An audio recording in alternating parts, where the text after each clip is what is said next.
something you don't want to face. It's like being an alcoholic. You're never going to get sober if you don't admit that you're an alcoholic and see the problems with it and want to change.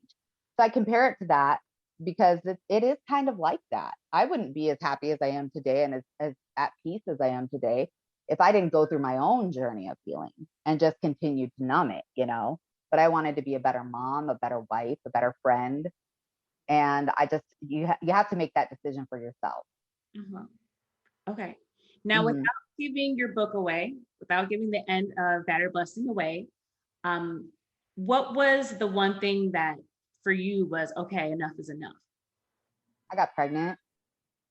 I'm sorry, my cat's meowing. I got pregnant. And when I actually found out I was pregnant, I had 2 black eyes while I was reading the stick at my salon. And I had just been drugged down the stairs by my hair, in my underwear, in front of his uncle, out, pulled out the door of my own house after being kicked and punched and beaten. And I was pregnant while that happened, but we didn't know it at the time. But when I read that stick, that's when it really was like, yeah, no, I can't do that. I can't do that for this kid. And the moment where I really, really decided that I'm definitely not staying anymore was the gender reveal party when I found out she was a girl. Like I just, even looking back at the videos of revealing that, it's like a wave of emotion because I didn't even want to accept that she was a girl at the time. I knew I could not raise a girl with him. Absolutely couldn't. So I decided right then, one more thing. He has one more time to throw a tantrum, do anything. 2 weeks after the gender reveal party, he threw a lamp at my head while we were in an argument in front of his uncle and his cousin. They didn't allow me to call the police. And that night, after they took him, I called my dad and brother, told them not to ask any questions, and they came and got me out of there that night. It was it. I didn't turn back. Wow, I literally just got chills from you telling me that. I have to read this book. Yeah. It's pretty detailed. It's pretty detailed. I mean, I've had a gun to my head. Everything. It's all in the book. Yeah. Almost stabbed. Yeah. Oh my. Wow. Yeah. Wow. That is super intense. It is Man, intense.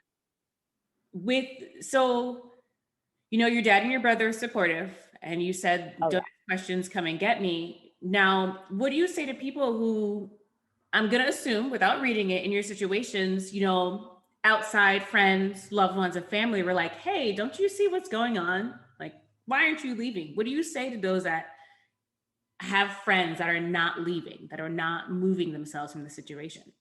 Unfortunately, in those situations, you have to let them figure this out for themselves. As far as you can't make somebody make a change that they're not ready for. You can't make somebody quit smoking if they're not ready to quit smoking.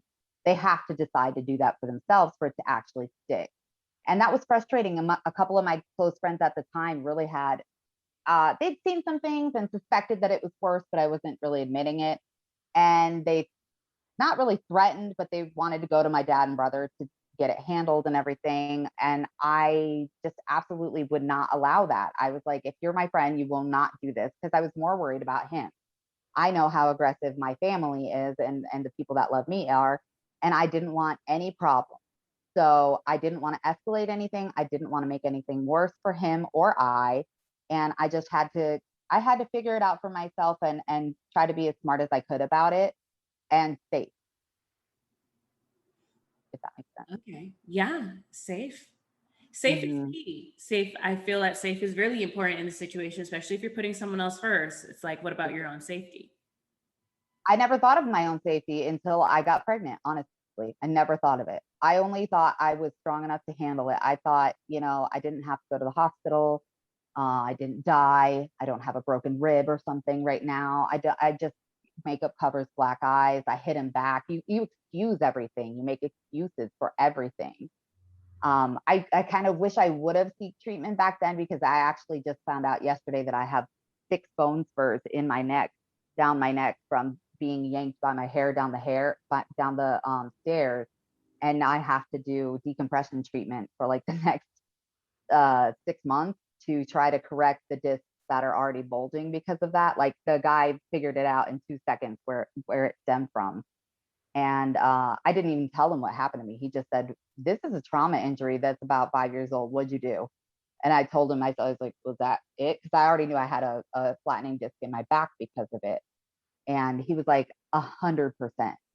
You should have come to me 3 years ago and we could have tried to correct this before it developed bone spurs.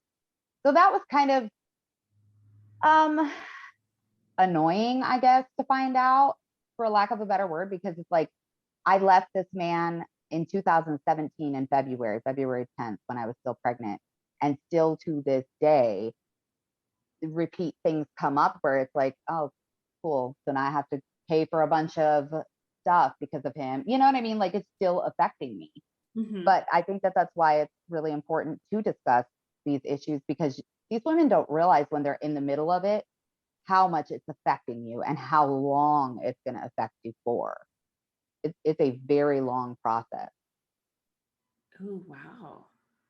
Now here's a personal question. Sure. Um, your daughter, her age, do you discuss this with her or allow her to read your book? She's 4. Right. So, So I you guess know, future. um, she knows of the book, obviously. She knows that I wrote a book, but she doesn't understand anything really at this point.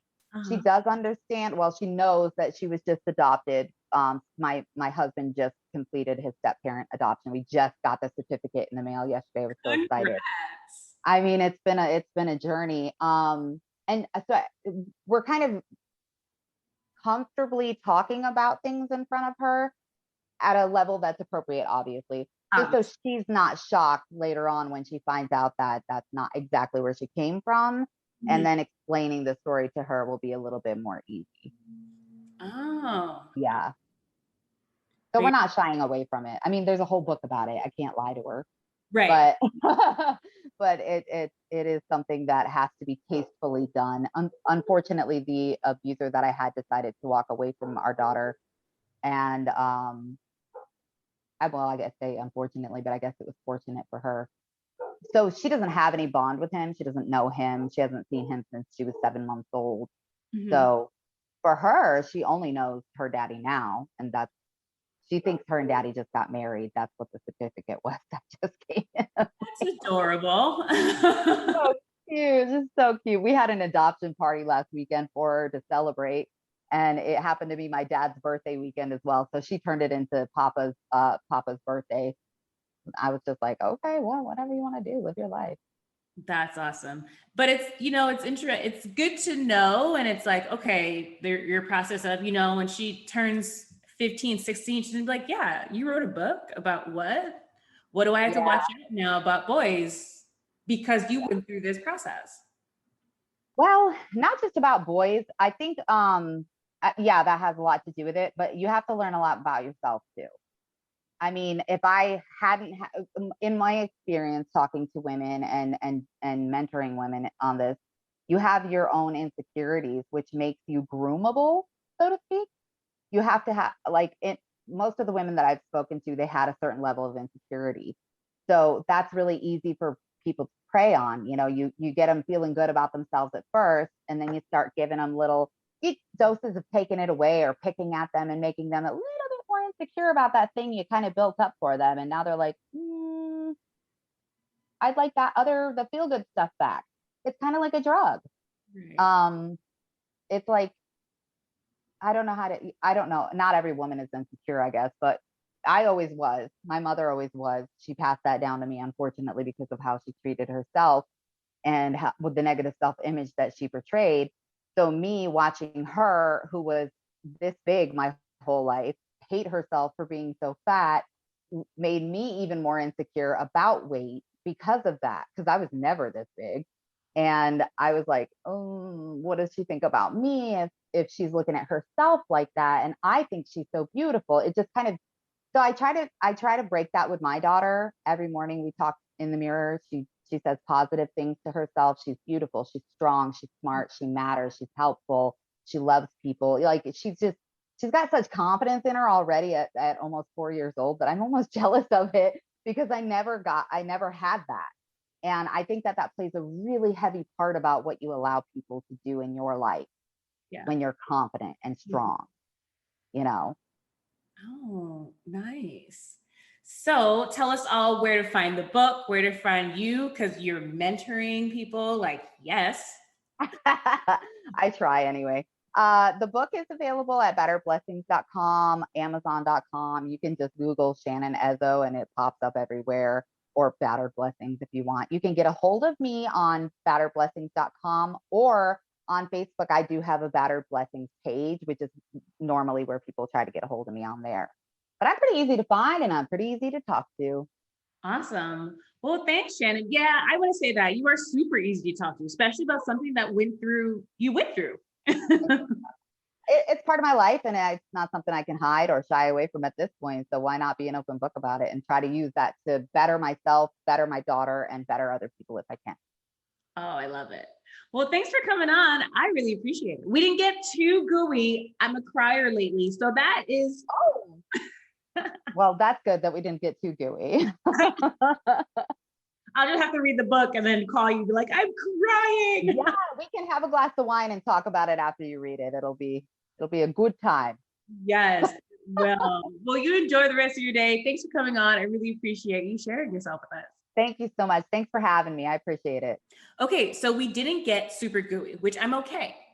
I really do appreciate Shanon getting vulnerable and telling us a lot about Battered Blessing without actually telling us the whole book. That was really cool. And she told us her journey. The book is about her journey. I'm going to check this out. Like, I now have a long list of books that that I want to read from all of our guests, because I find our guests pretty interesting. And I hope you guys do too. I'm your host, Rockshana. Today's guest was Shanon Ezzo. Be sure to tune in each week for a new episode. And remember, everything and anything goes. The sky is the limit. Music for the Things That Nature podcast is an original track by Jared Sacramento called Dosage.